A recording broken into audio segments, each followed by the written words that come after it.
great, Chris. Fantastic, man. Thanks. So, listen, we have a few readings to do now. Sarah, you are up if you're ready to go. You ready to go? Yeah. All right, this is Sarah Lloyd, who had an anniversary just 2 days ago. Now we know. Yeah, maybe the mic down a little bit. Oh. It'll adjust well. No, you, Sarah, you do. Yeah, that's the way to do it. Yeah, let's go a little bit up there a little bit. There we go. There, perfect. Okay. Sarah Lloyd. Okay, well now that my husband's embarrassed me, made me cry, I'm going to do the same to my daughter. We both belong to this organization called National Charity League, which we thought would be a fun mother-daughter thing, but it's been more like torture.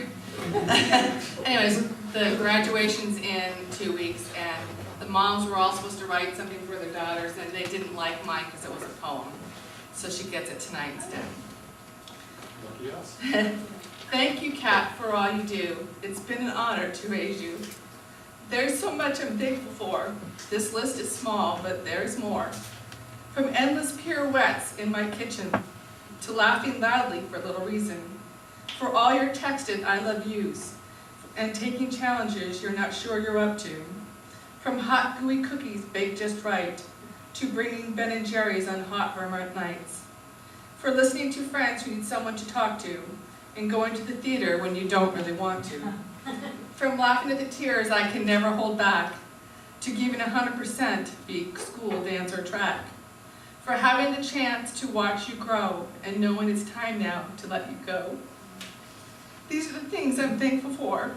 There are only some, but there are many more.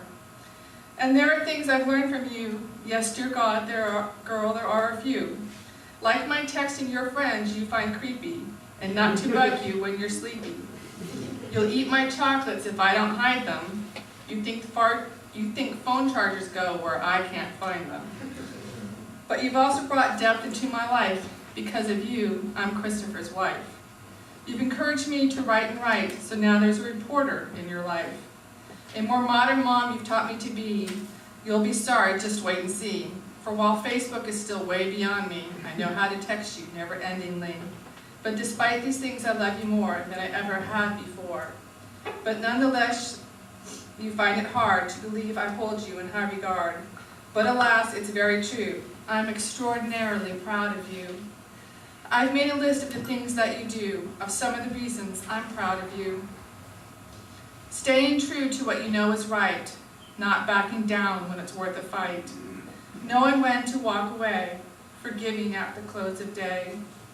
Trying harder than you did before, knowing what you're striving for. Being there for family and friends if they need you strong or willing to bend. Then there are the little things too, the can I helps and how I use. Your readiness to laugh or lend a hand or travel to a far off land. It's all these things I see you do that make me say I'm proud of you. It's all these things and many more. And there's one more thing I'd like to share about my little girl with the bright blonde hair. She started a foundation called Provide Hope to turn despair into ways of cope. To victims of war, poverty, and prejudice, for children growing up feeling helpless. She brought the joy of dance and song, and in her efforts she marches on. From Egypt to India, she's reaching out, and really, it's true, there can be no doubt that though they never remember her name, the lives of those children won't be the same, because someone came from far away to share their time, their knowledge, their ways. Kat taught them to dance, but that's not all. Compassion's the strongest lesson of all. So Muslims and Christians who know only hate, put that lesson aside for the joys that await. They moved to the music of friends hand in hand, and danced with that blonde girl from the faraway land. Your journey has now come to an end, but there are still needs of others to attend. Thank you, dear Kat, for your job well done. Thank you for all the stories to tell. I send my thanks to your friends also, and I wish you well wherever you go.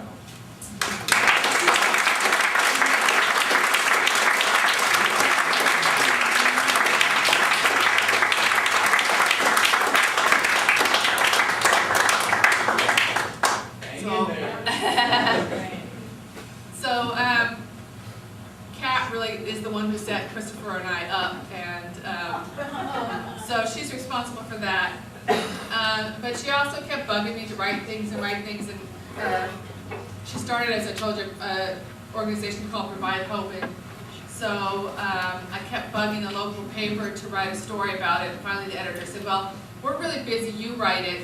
So I did, and then a week later I said, well, could you write us another story? And then another one, and so now I'm a full-time reporter.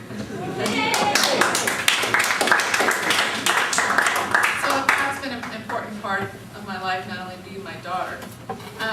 So this is something that I wrote about in the paper about something to do with my other daughter. It's called A Mom's Leap of Faith. Just about the last thing in the world I wanted to do was jump out of an airplane. Always a struggle for me to breathe on the ground. I couldn't imagine doing it follow through the air at excessive speed.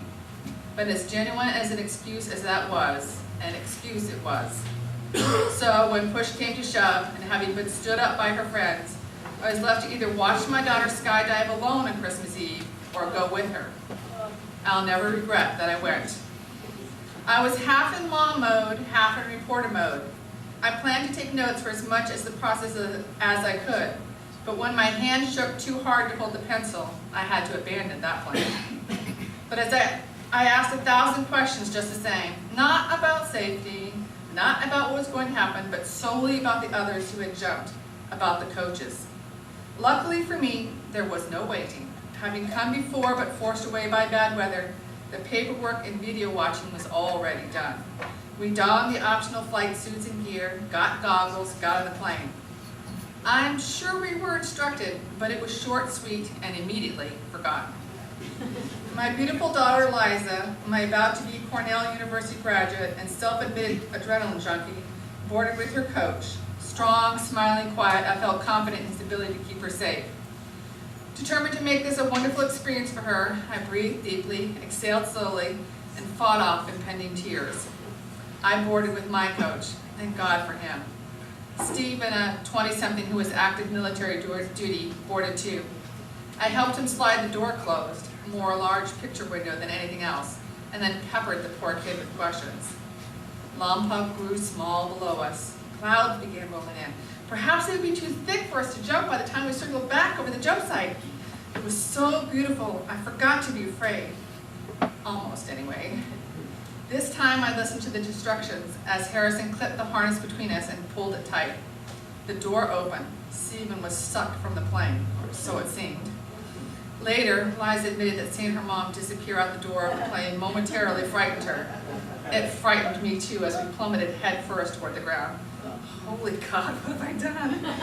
A moment later, Harrison righted us. I don't know where the fear went, but somehow I let go of it the tumble. Harrison tapped my shoulder, signaling that I should extend my hands. I was so engrossed in the view that it took me several tap-ins before I recalled instructions. When I did, Harrison took me on a joyride, spinning me this way, then that, and flipping me over for a true e-ticket ride. I loved every second of it, I'm ashamed to admit.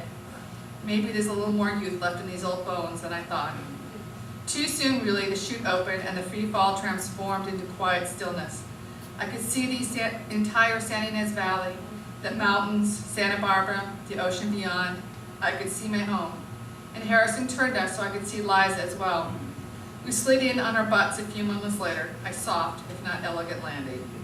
A rush of excitement, a sense of euphoria, and an overwhelming happiness engulfed me as I watched Liza slide in, pink-cheeked, eyes glistening with happiness. I didn't have my camera. I didn't need it. The memory of that moment is ingrained forever in me now. I hadn't planned to spend my Christmas Eve doing anything but last-minute chores in the company of my little girl, all grown up. But life, being what it is, caught me by surprise. And before I knew it, I was 13,000 feet up, then falling 120 miles an hour down, then landing safely. And I'd do it all again in a heartbeat. Well, maybe.